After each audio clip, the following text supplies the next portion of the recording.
Tu vois ce genre de personne qui rit absolument de tout, celle qui trouve de l'humour dans des situations qui enverraient la plupart des gens en thérapie? Eh bien, il est fort probable que cette personne ait traversé des épreuves dont on ne parle pas. Et je ne parle pas d'une coupe de cheveux ratée au collège ou d'une rupture adolescente.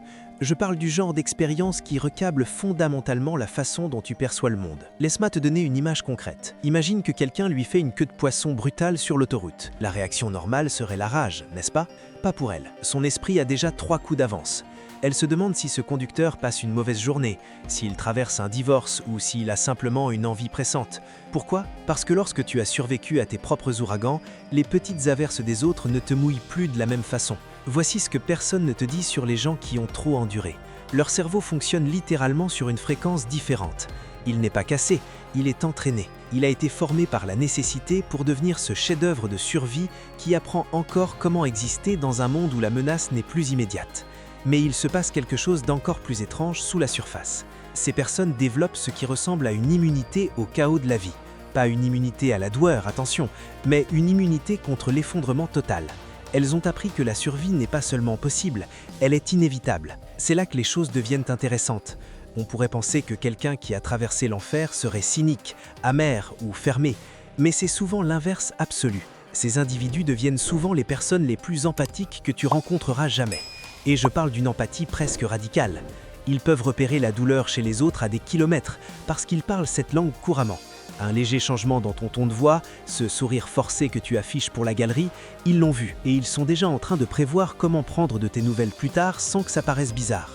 Ils savent lire le silence, pas juste l'absence de bruit, mais la texture du silence. S'il est lourd, déçu, irrité ou simplement fatigué. Ils sentent les changements d'atmosphère comme d'autres sentent l'arrivée de la pluie. La plupart des gens entrent dans une pièce et voient des meubles, eux entrent et ressentent la température émotionnelle. Et il y a quelque chose de magnifique qui émerge de toute cette douleur.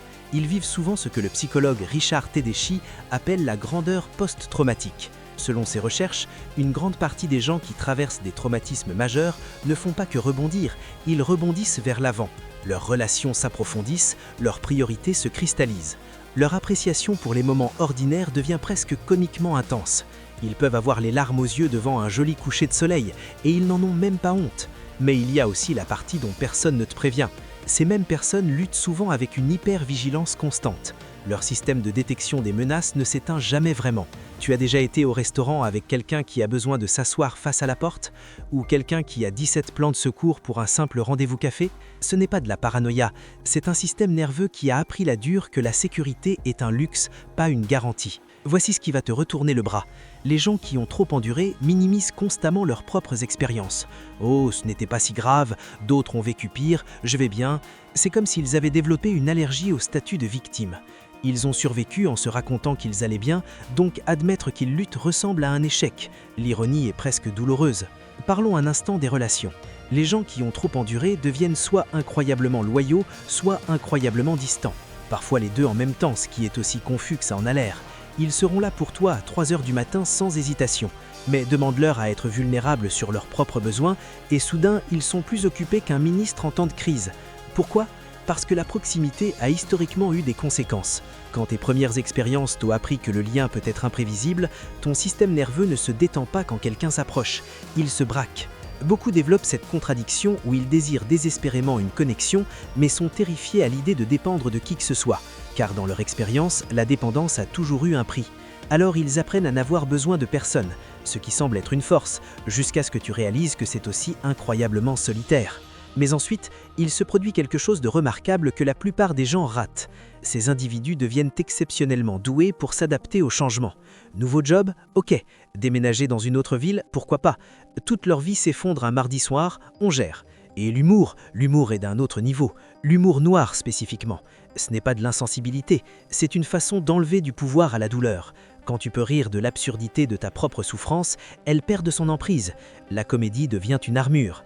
Chaque joke est une petite rébellion contre les choses qui ont essayé de les briser. Maintenant, voici quelque chose qui pourrait te retourner le bras. Les gens qui ont trop enduré ont souvent une relation intense avec le contrôle. Ils vont micromanager les plus petits détails de leur vie tout en étant étrangement zen face à des incertitudes massives. Pourquoi? Parce qu'ils ont appris que les gros problèmes sont souvent hors de leur contrôle de toute façon. Mais les petites choses, ça, ils peuvent les gérer. Alors oui, ils feront une crise existentielle sur le choix d'une tasse de café tout en restant totalement calmes face à une incertitude carrière. La contradiction est le but. Ce sont des paradoxes embellants, durs mais tendres, gardés mais généreux, pleins d'espoir mais réalistes. Ils ont appris qu'on peut tenir deux vérités opposées simultanément. La vie peut être belle et brutale, souvent dans le même souffle. Mais voici ce qui est rarement reconnu. Il y a un deuil sous tout cela. Pas le deuil d'avoir perdu quelqu'un, mais le deuil de s'être perdu soi-même. Il pleure la version d'eux-mêmes qui troyait facilement, celle qui riait sans vérifier l'ambiance de la pièce d'abord, celle qui ne répétait pas les conversations dans sa tête ou n'anticipait pas le danger dans chaque silence. Il pleure le soi qui se sentait léger, celui qui ne s'inquiétait pas d'être trop ou pas assez, le soi qui traversait le monde sans avoir la poitrine serrée à chaque incertitude. Comment expliques-tu que tu ressens le manque d'une version de toi que tu te rappelles à peine ? Comment dire à quelqu'un que tu as le mal du pays pour un endroit qui n'a existé que dans ton esprit, une enfance que tu n'as pas pu vivre pleinement, une douceur que tu n'as pas pu garder, une liberté que tu as comprise trop tard? Ce deuil ne les brise pas, il les façonne. Il les rend plus calmes, plus observateurs, plus intentionnels. Il les transforme en quelqu'un qui chérit la paix parce qu'il connaît le coût du chaos, quelqu'un qui valorise les gens sûrs parce que les gens dangereux lui ont appris qu'à quel point ça fait mal. Et c'est peut-être ça la psychologie ici. Les gens qui ont trop enduré ne font pas que survivre, ils développent une compréhension complexe et nuancée de ce que signifie être humain. Ils savent que la force n'est pas de ne jamais s'effondrer, c'est de savoir combien de fois on peut se rassembler même quand certaines pièces ne s'emboîtent plus de la même façon.